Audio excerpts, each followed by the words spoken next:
চলো সবসময় তো তোমাদের সাথে আমি কাজের ভিডিও শেয়ার করি, তারপরে ড্রয়িংয়ের ভিডিও শেয়ার করি। আজকে আমার সিক্রেট একদম ট্যালেন্টের কথা তোমাদের বলতে এসেছি, যে আমি কতটা ভালো রান্নাও করতে পারি, যে রাধে সে চুলও বাঁধতে পারি, সেটাই তোমাদের সাথে শেয়ার করতে এসেছি। চলো আজকে আমি বানাবো পরোটার কষা কষা আলুর দম। পরোটাটা আসলে আমি বানাতে পারি, তো পরোটাটা বানাতে পারি, কিন্তু আমি শুধু আলুর দম বানাবো, আমার বাবা পরোটাটা বানাবে, আমি জাস্ট আলুর দমটা বানাবো। সেটাই কীভাবে বানালাম সেটা তোমাদের সাথে শেয়ার করছি। দেখো সব কিছু রেডি করে বসে গেছে, আর এদিকে আমার বাবা পরোটাটা বানাচ্ছে। পরোটাটা হয়ে গেলেই তারপর আমি আলুর দমটা বানাবো। তার আগে একটুখানি পরোটাটা খেয়ে দিচ্ছি। হেভি টেস্টি বানিয়েছে আমার বাবা পরোটাটা। আর একটা আমার বাবা বানাতেই পারছিল না, বলছিল কীভাবে বানাবে কীভাবে বানাবে। আমি বললাম এটা কোনো কথা, এত কটা পরোটা তুমি বানালে এই একটাই বানাতে পারছো না? আরে আমি যেখানে থাকবো না সেখানে কোনো কাজই হবে না, সেই জন্য আমি গিয়ে আবার এই একটা পরোটা করে দিলাম। তো একটা পরোটা করতে করতে পাশেই আবার একটা কড়া বসিয়ে দিলাম আলুর দমের জন্য। আসলে খুব তাড়াতাড়ি করতে হতো, রাতের খাবার তো তাড়াতাড়ি না কমপ্লিট করলে সবার খেয়ে ঘুমাতে ঘুমাতে অনেক লেট হয়ে যাবে। যাই হোক, পরোটাটা তো বাবা আমাকে করতে দিয়েছিলো, বাট আমার দ্বারা তো এটা খুব ভালো করে সম্ভব, আমি খুব ভালোই পারি পরোটা বানাতে। তো পরোটাটা বানানো তো প্রায় কমপ্লিট হয়ে গেছে, 1 ঘন্টা ধরে বানাচ্ছি, হচ্ছে না পরোটাটা। কিন্তু যাই হোক, এদিকে আলুর দমও বসিয়ে দিয়েছি।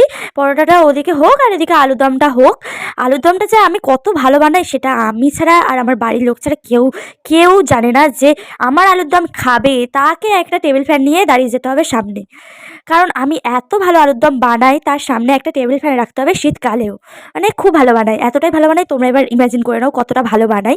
তো এদিকে পেঁয়াজ দিয়ে দিয়েছি, তোমাদের রেসিপিটা বলি, তোমরা তো জানো না সেসব অকর্মার ঢ্যাকি।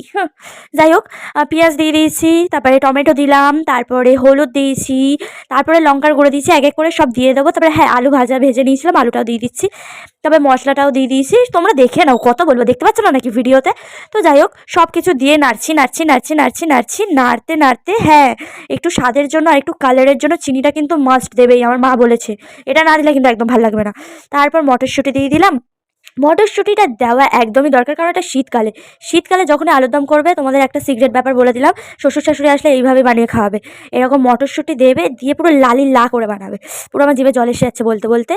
সব পারফেক্ট দিয়ে দেওয়া হয়ে গেছে, এদিকে একটুখানি নেড়ে নেবে, তারপর একটু জল ঢেলে দেবে, তারপরে তোমাদের গরম গরম আলুর দম কমপ্লিট। সব ঠিকঠাক ছিল। তোমরা কি একটা জিনিস লক্ষ্য করেছো? আমি নুন দিতে ভুলে গেছি। মানে সত্যি আলুর দমটা খুব ভালো হয়েছে, দেখো আমি খাচ্ছি, এতটাই টেস্টি হয়েছে তোমরা না খেলে বিশ্বাসই করতে না। আলুটা একটু কাঁচা